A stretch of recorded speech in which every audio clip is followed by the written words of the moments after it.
All right, we now move into the most exciting segment of today's program, our very first panel discussion.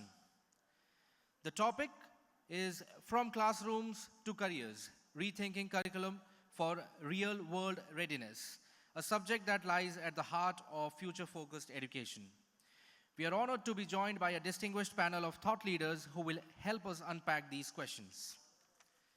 Please note that the floor will be open for a Q&A session after the panel discussion, so we encourage you to share your questions and insights. First up, it gives me great pleasure to invite on stage Ms. Meeta Sharma, head of the school, Sanjay Ghodawat International School, Pune. Ms. Meeta Sharma is a visionary in the field of education and has been actively defining the shifting borders of school education with her ideas that germinated during her long, rich experiences in few of the most premium institutions nationally and internationally. Ms. Sharma initiated the takeoff curve of her career from the Doon School, armed with masters in chemistry and the latest pedagogies in education from the IOE London. She has served as the principal in Modi School, Lakshmangarh, Savai Mansingh School, Jaipur, where her work towards fostering international mindedness has provided the schools with new dimensions. Let's have a huge round of applause for Ms. Meeta Sharma. Very warm welcome to you, ma'am. She is also the moderator for this panel discussion. Next up, I would like to invite on stage Mrs. Debika Chatterjee, Director Principal, JBCN, Borivali. Mrs. Debika Chatterjee brings with her over 20 years of invaluable experience in the field of education. Throughout her distinguished career, she has taught in reputed schools across India and abroad, spanning globally recognized curricula such as Cambridge, IB, ISC, and ICSE. Her journey as an educationist is marked by her versatility and leadership, having successfully handled various portfolios that reflect her deep understanding of academic and institutional excellence. A very warm welcome to you, ma'am. Let's have a huge round of applause for Mrs. Debika Chatterjee. Our next speaker, our panelist, is Mrs. Kalyani Patnaik, Principal of Hiranandani Foundation School. Mrs. Kalyani Patnaik is an esteemed principal at Hiranandani Foundation School with extensive experience in education management. Mrs. Kalyani excels in soft skills, negotiation, e-learning, educational technology, and instructional design. Holding a master's degree in applied economics from the Delhi School of Economics, she is dedicated to creating innovative learning environments. With a huge round of applause, let us welcome on stage Mrs. Kalyani Patnaik. Our next panelist is Dr. Revathi Srinivasan, Principal of Srimati Sulochana Devi Singhania School.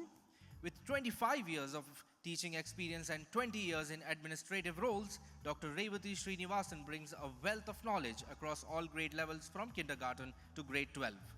Her expertise spans a wide range of specialities, including school management and planning, curriculum, pedagogy, and design and development. Let's have a huge round of applause for Dr. Revathi Srinivasan. A very warm welcome to you, ma'am. Our next panelist for this discussion is Dr. Mrs. Vandana Lulla, Director Principal, Podar International School, Mumbai. As the leader of Podar International School, one of India's premier educational institutions, Dr. Vandana is dedicated to providing every child with an education that inspires and fosters a lifelong love of learning.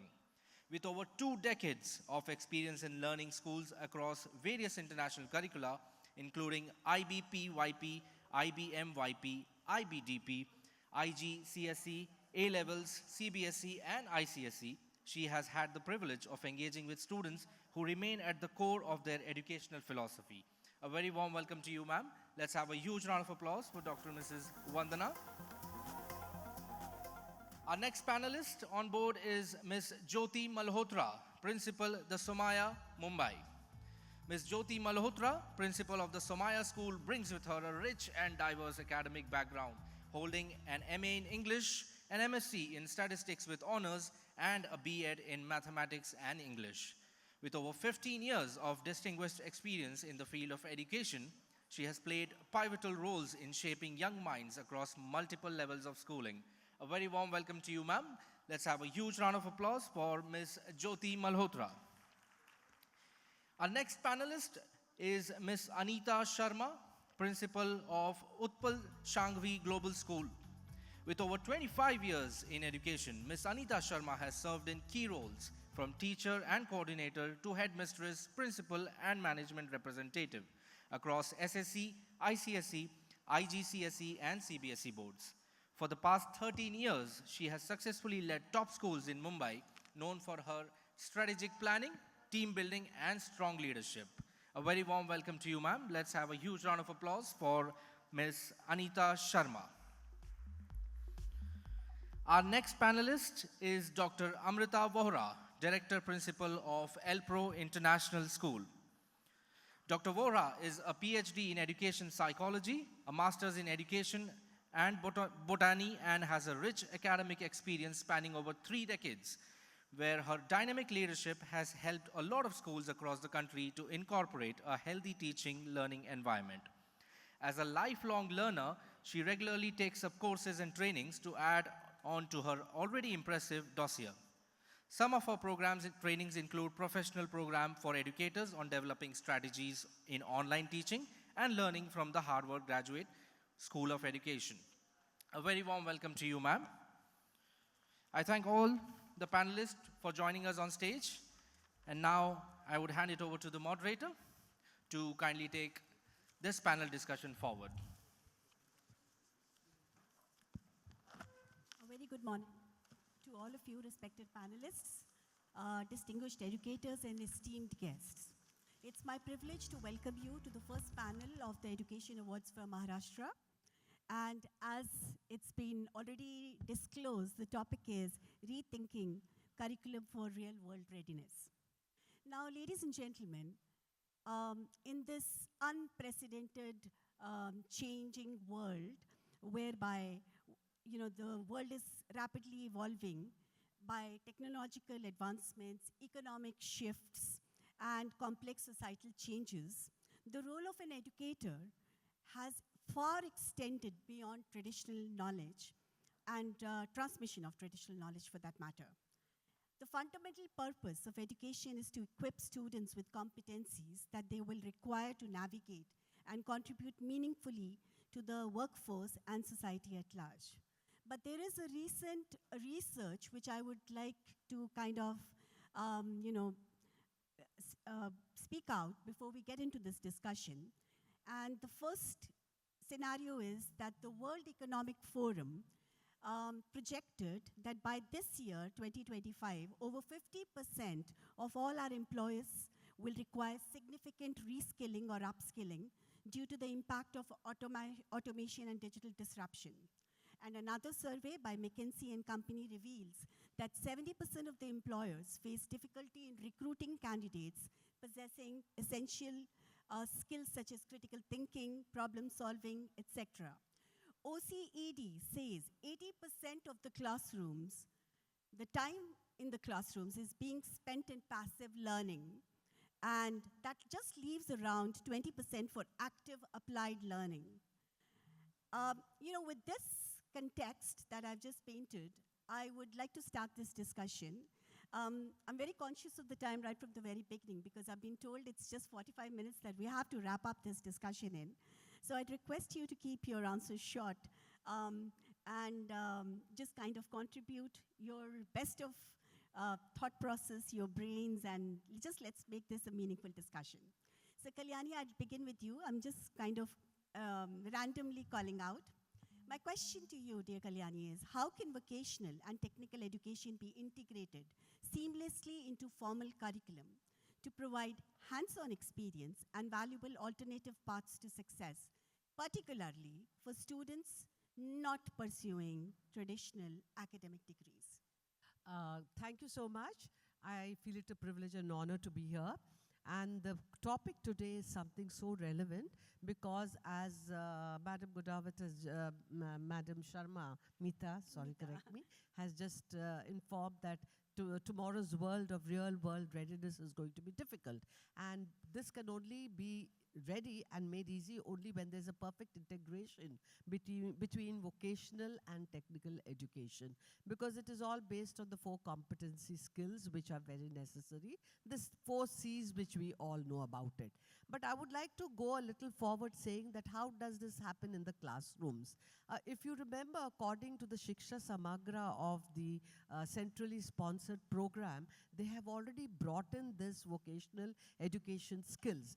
We used to have the earlier SUPW and CAS and etc. But now it has become quite necessary as an elective subject so that everybody is ready for the future and have built up certain kind of skills which are going to be more and more necessary. So I feel there's a bright future and everything can be designed within the 4 walls of the classroom, and there is nothing that the AI is going to take over jobs and we are going to be unemployed. It is these skills that are going to come to use, and we are going to be one, especially India, I can see is going to boom, because more than 60% of the current population are the young youth who are going to see a very, very bright India by 2050. That is Thank you. what I would like to say. Thank you, Kalyani. I mean, that's really very well put, that we really need to integrate the skills, the vocational and the technical knowledge through hands-on projects and kind of industry partnerships. I move on to the next question, and this is to you, Anita. Anita, how could educators and policymakers work to shift the traditional academic-focused mindset of parents and society to better value practices of skills, vocational pathways, and non-traditional measures of success?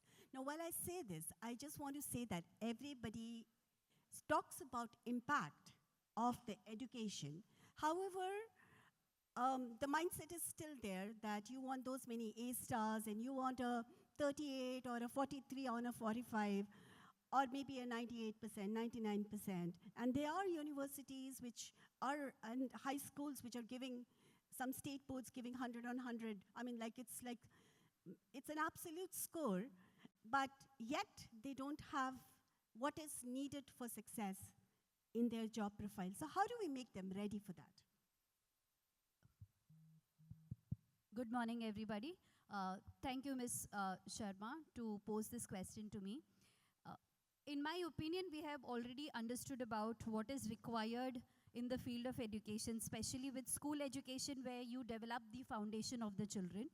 And I believe integrating the vocational skills along with the co-curriculum at school, success is very discrete, and it is defined by every person in a very different perspective. We also need to understand that while we have these industry partners, those who have ventured into to make the life of school education become easy for the children, and we need to also involve our parents. Involvement of every stakeholder to align with the standards that we are expecting with respect to the success matrix is something that will help us to ensure that we curate a kind of a curriculum which looks forward not only with the conventional scoring of subjects, but even the other areas of vocation where the children can really make their career well and they can grow and be a successful individual. Not necessary that every person can become an Einstein, but I'm very sure with respect to every individual who holds a kind of an identity and who holds a specific skill, mastering that skill at a very foundational level within the school curriculum, I'm sure can help the children to grow and mold in a way that they can have their successful pathways.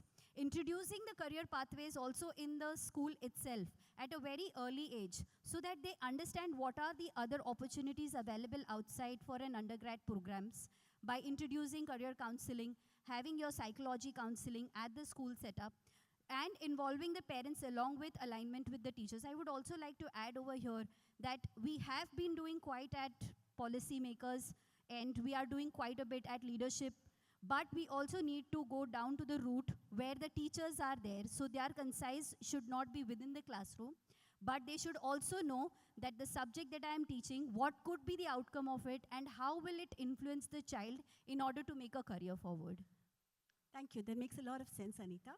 I would probably say that the policymakers and the parents should listen to more of success stories of people who've not had traditional degrees but have been extremely, extremely successful in doing what they loved. My next question now goes on to Amrita. Amrita, the question is for you. How can schools and higher education institutions effectively track the long-term career success and adaptability of their graduates to refine their curriculums? So, we all believe that, teach, reflect, and then just put it back into your teaching once again, and then go on with the cycle. And that's very, very natural human tendency. Even if you're cooking in your kitchen, and you see that something goes really well, you share it with others. Or if something really doesn't go well, you re-look into it, you reflect, and then you kind of change it, or you tweak it to suit what your requirement is. So how do schools kind of bring in the tweaking of the curriculum to suit the careers beyond schools? Thank you, Meeta. And yes, that's a lovely question. Can you hear me? Yeah, All it's right. to Amrita. Yes. Do you want me to repeat the question? No. Yeah. No. I'm absolutely fine. So two things that come to my mind. I can't hear you, Amrita.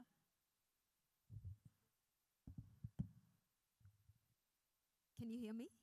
Yeah, yes, thank you. Okay, so two things that come very predominantly to my mind is, number one, in schools, we could have a very well-structured alumni engagement system so that we keep, first of all, mapping how their career trajectory is. They come back, they tell us whether the foundational skills that we built in the schools, are they actually helping them? If not, then we can always analyze the gaps, revisit our curriculum, and look at how we can help them to equip with the right kind of tools in their toolbox so that they can navigate through not only their higher studies, also through their professional lives. So that is something that I think we should do, and we should keep calling them back to school. Students relate very well to their own peers, like I can talk a lot to them, industry experts can come and speak to them, but once they hear it from their fellow students, it just registers here. So that is one thing that we could do. And secondly, I feel that we should be looking at what are the career shifts, the career trends, the needs, and help students to make the right kind of choices right there when they're there with us in the school. And from there, then also take a relook at and revisit our curriculum so that we can equip them well. So that is what we should be doing. So very well said, Amrita. I believe in that. Though it sounds a little unrealistic to track every child out of school, and especially those legacy schools which have been there for 140 years and 150 odd years, to track the progress of the kids through college into their careers. But yes, you do make a point by saying that if we could connect with the alumni, they could come back and their success stories could be shared. A lot of learning what really went well with them. But having said that, do you think that the success stories of the past were possible only because what was happening in the past, the environment in the past, whereas the environment in the present may have totally changed, and the attributes of the society may have undergone that change in the last 10, 12 years when it's, unprecedentedly changing. Every year is going to be different. I was looking at a video, and I was amazed to see how the world in 2030 would be. So will connecting with the alumni who passed out long time back, all of that be very useful? It's just kind of a follow-up question. Often quoted statement, but very relevant, is that we train students for jobs that don't exist. They say technology that hasn't been invented, problems that are unforeseen, we don't know what problems. So to that context, if you look at it, even if you are tracking past 3 years, that is more than enough, because whatever happened before that may not be very relevant right now. So let's be right there, here, this moment, this space, and do a bit. Thank you, thank you. Revathi, the next question is to you. How can schools create a learning environment where students feel safe in their mind, not just in their body, but also in their mind, to take risks and learn from their mistakes and develop creative problem-solving skills an entrepreneurial mindset. It's a tall question, but how do we ensure that we have these skills that everybody is talking about to be successful in those unforeseen careers and unforeseen situations? I mean, it's a massive role that the educators have to play. We are training them for the unknown. How do we do that? Thank you. I think the first thing that we need to work on is our culture in our schools. That's point one. Point two is a curriculum and a pedagogy in our schools. These two together, and the third, very important, is the fact that there is a humanness or a human connect. The 3 points together will bring across the change that we want to see. It's very easy for us to say we can do this and that, when actually, in reality, as you rightly mentioned, it becomes very, very difficult. So it's very important for us to build a culture of care, compassion in our schools, of respect. The minute you get that, there is a feeling of safety. And when I experience a feeling of safety, I am talking in terms of the courage that I will get to express myself, even if I have to say something not really in tune with what the policies of the school are. So can I speak up? And can I speak up on every issue? It can happen in the classroom. It should happen in the staff room. It should happen in the playground. So the ability to express oneself brings in safety. Because I know that if I am not connected with the rest of it, I'll feel exclusive. And inclusion is one way of bringing in feeling of safety. So for me, that's very important. So building a culture in our school where everyone has the freedom to express, the freedom to create, the freedom to build. And when we do that, it's not just children that I'm talking about, but even teachers glue, and they really do well. The second is our curriculum and pedagogy. How do we make our curriculum and pedagogy more relevant to current times? So for me, it's very important that we do active learning. Active learning rather than passive listening is what's going to be the order of the day, and is the order of the day already. We don't have to give children information anymore. We don't have to teach them the periodic table. They will do it themselves. And there are so many game-based apps, that will help them to really work on their own knowledge. So what do we have to give them? We again have to show them where is the character in each of these that we are doing. So once we build character, you will find children able to understand themselves, able to respect themselves, and able to respect others. Acceptability comes in very easily. Respect for others also will come in very easily. And I think these are two things that will lead to the society of our dreams. If today we see road rage, it is because we are so frustrated. We are unable to take a challenge in its natural due course of time. We want to express it in the manner best known to ourselves. So if we can teach our children how to be able to completely be in control of their emotions, I think we create one beautiful society where there's mutual respect and there is a lot of freedom for us to accept people as they are. With that, safety comes in. You know, policies will not be of any use. They are only compliances. I do it because I'm asked to do it. But when I do it from within, after reflection, it makes meaning to me, and therefore I will use it every time. When it is a policy, I'm doing it because someone else wants me to do it. And then it has no meaning and relevance to me. That's important. Thank you, Revathi. Character building definitely is important. Each one of us has this compass which tells us what's right and what's wrong, even without knowing what is right and what is wrong. So somewhere in the character, if that consciousness of who I am and what is my purpose of life, if that is also kind of built in, I'm sure we will have lesser of these kind of discussions and our kids would be ready for the future. Jyothi, my next question is to you now.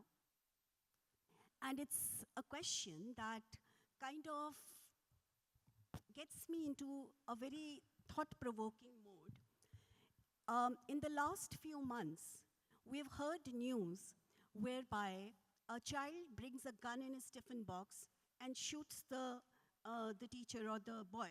There's another child who, he goes on to shooting or brutally assassinating his principal in school because the principal just asks him very politely to get a haircut.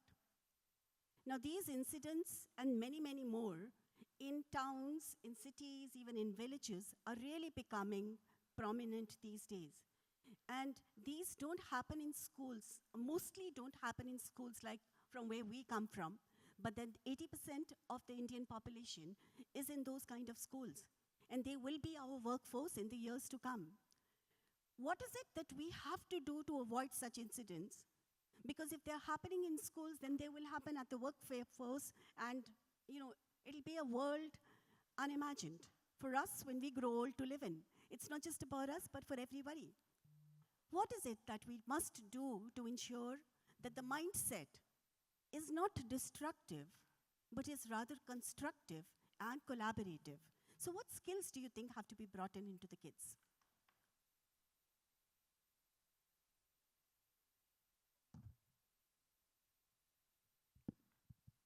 Is this one on? Yes.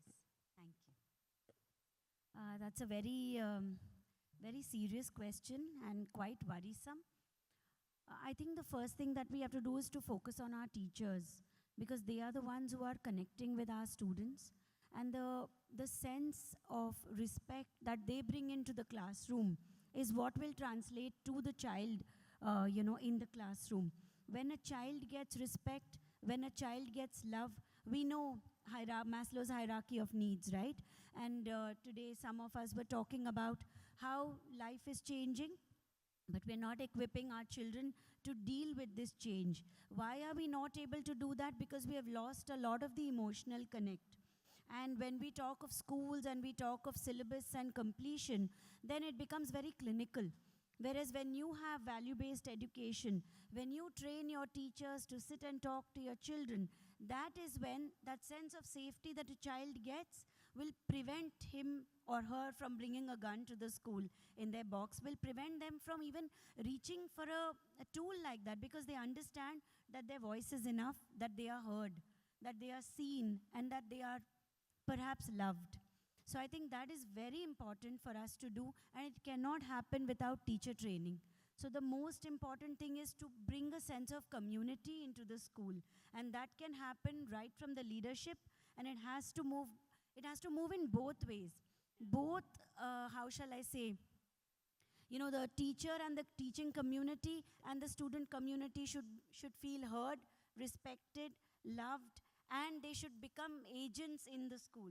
So I think that is when there's no other way to bring in that kind of security. You can't police the whole world. We have seen that, we have tried to do it and it's not working. So I think it has to come from within, and India has that strength. India has that.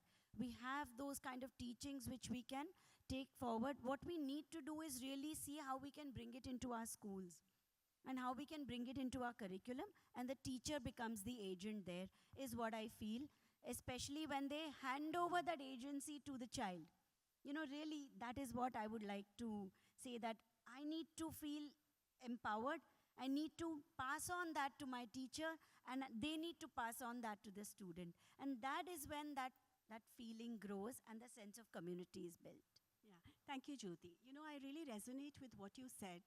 I was privileged to visit a school in Calcutta, and I was amazed to see that the children had put up a project which spoke about breaking off, emotional breaking off between a boy and a girl who were both adolescents, and why would they feel so, and what was happening within them was a very natural feeling because of flow of certain hormones.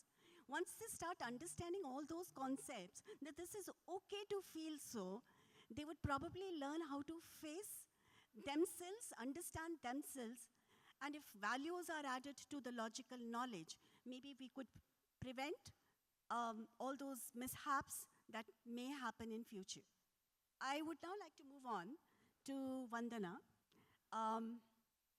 I've always found you very pretty and very well dressed. But the question is now not about dressing, but it says, we need to rethink our assessment. Are you, do you believe in the kind of assessment that we are doing at school, which is high stakes? Though CBSE has now introduced 2 boards to lower down the stakes. But do you think that this traditional high-stake exams that primarily measure memorized content have to be supplemented with other kind of tasks, portfolios of assessment, and certain practical skills, some value-based examinations, which could give an insight of how the child is feeling? So are you kind of on the same page with the assessment system in India? So I think it's important for us to remember that how do we ensure that we create an ecosystem within the school for all students to thrive. And how do you do that?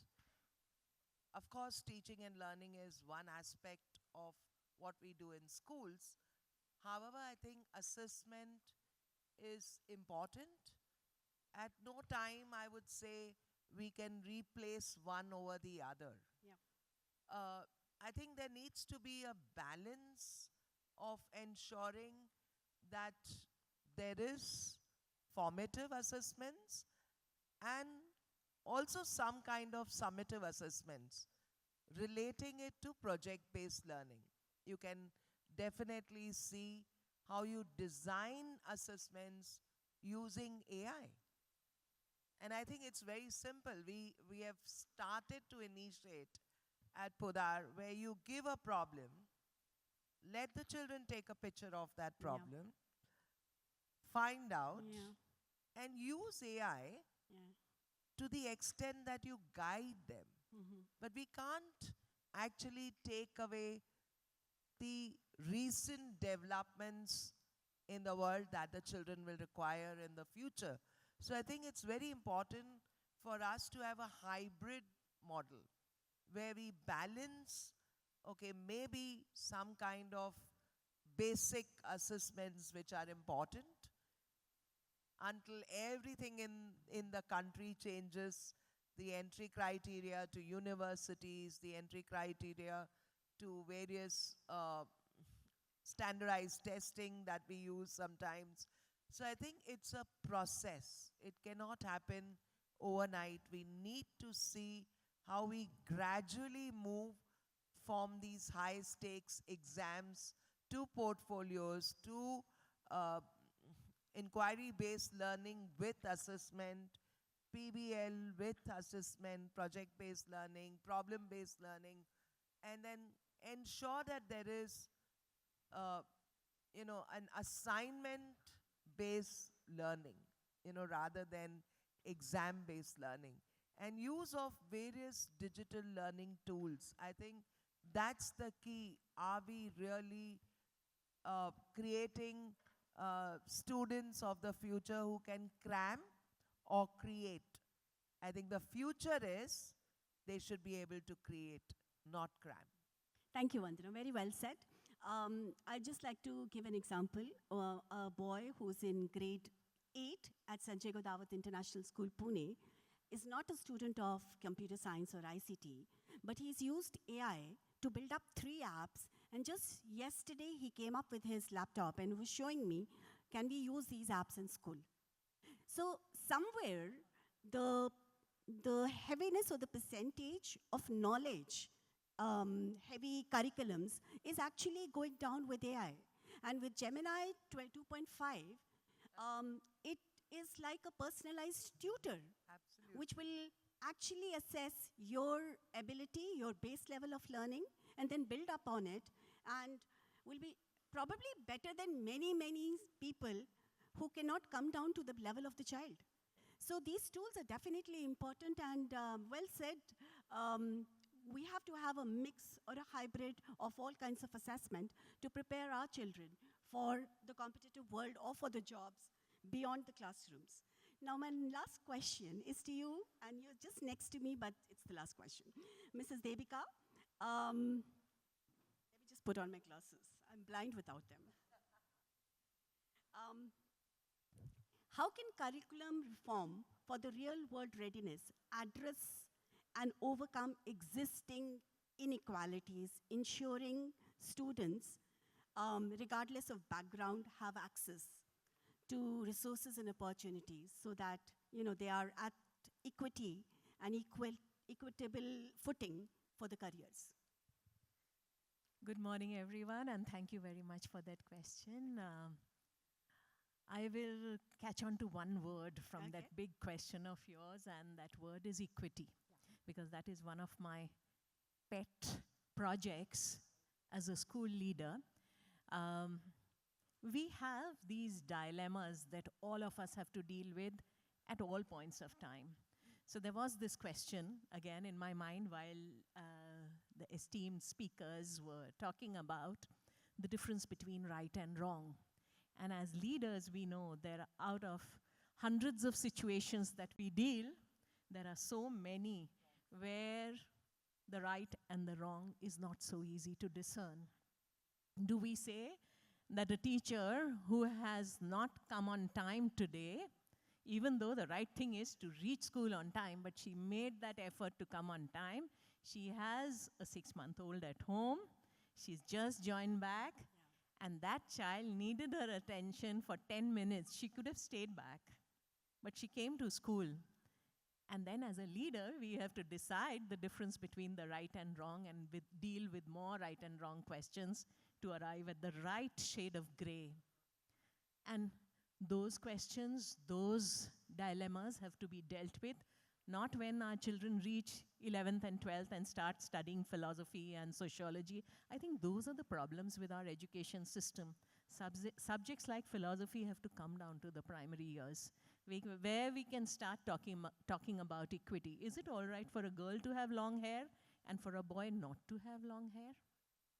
Is it all right for a person who's still not decided whether I want to be a girl or a boy to be forced to use washrooms which are not really gender supportive in our schools? We were brought up by a system that was brought in to create certain levels of understanding for the colonial systems. Now we are moving into the systems of AI. And I think the best and the most beautiful thing that AI has done to our lives is that it has brought in a movement where we have to perforce move from the basic levels of Bloom's taxonomy to the higher levels. We have to. We have to talk about the fact that only remembering and understanding is not enough. We have to move up to analyze whether AI has given us the right answer or not, because sometimes all of us know AI is not really throwing out the right answers. It's just throwing out the best possible. And there is bias, so there is algorithmic bias. We have to talk to our children about it. There is systemic bias. We have to talk to our children about it. If there is assessment in place and there is a success bias, we have to talk about what those success biases do to us. And when we start talking about success and bias, we will be training them for the world 30 years from now, 100 years from now, because the basic questions remain the same.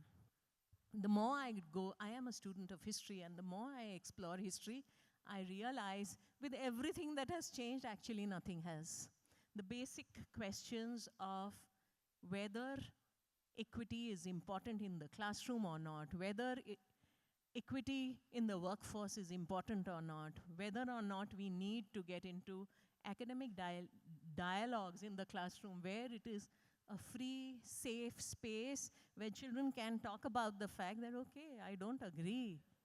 And then the teacher has the professional development and the wherewithal to deal with disagreement. Because in my school, we have this whole system of celebrating success, and we have this Pinky Dalal and Mr. Rakesh Jhunjhunwala award and scholarship program. But the focus is on everything that the child has probably delved into. It is not just about one thing. The definition of success and its discussion has to start at an early age.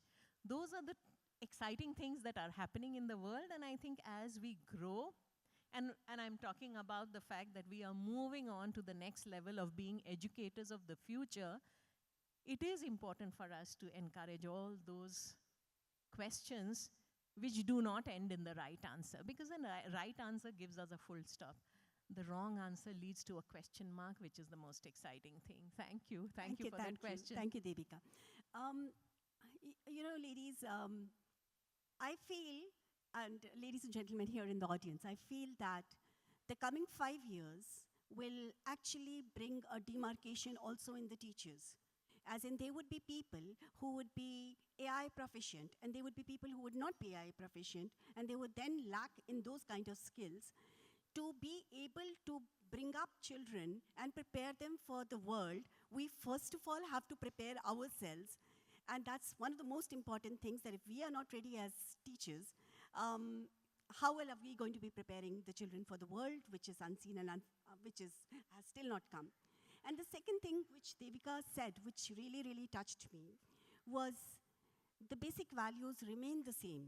The basic questions of humanity remain the same, whether it's equity, whether it's inclusion, or whether it's acceptance. If we can teach our boys as well as our girls that there are no stereotype roles, then the expectations will also reduce down and everybody would be doing everything. Somewhere the upbringing of the children, the value, the acceptance, it is all a I would say amalgamation of all these together would probably bring up a better human being. So in a sense, along with the skills, if I have to sum up what everybody has said, the assessment, the teaching, the tools, the social values, I would simply say to prepare our children to be suitable for the workforce of the future, there's one major thing along with all what these wonderful ladies have contributed, and that's being a good human being. If we are good human beings and we bring up good human beings, a lot of those problems will solve, because knowledge is at the touch of your finger now. Knowledge, the proposition to just acquire knowledge from the books or from the teachers is a lost proposition now. It's there. What do we do with the knowledge is the question. And how ethically we use this knowledge is the second question. And ethics will depend upon what kind of human beings come out of the schools. So the humans of the future years, we need to prepare them to be ready for the workforces. But while we prepare those great human beings, we ensure that they have the skills to be successful outside our classrooms. Thank you very much. It was a wonderful discussion. Thank you all, esteemed panelists, guests. Thank you very much for sparing your time and being here. Thank you.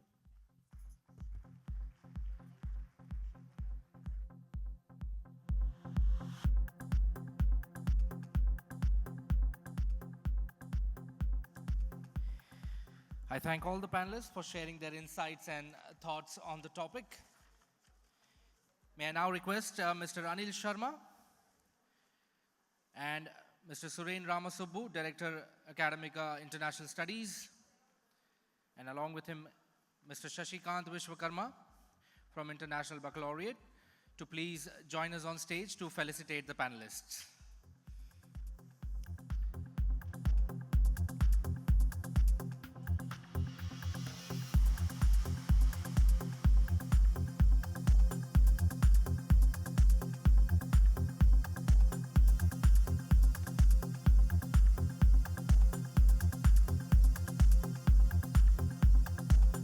Let the claps be on, ladies and gentlemen, while the panelists are being felicitated.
Let's have a huge round of applause for all the panelists. Thank you so much. I would request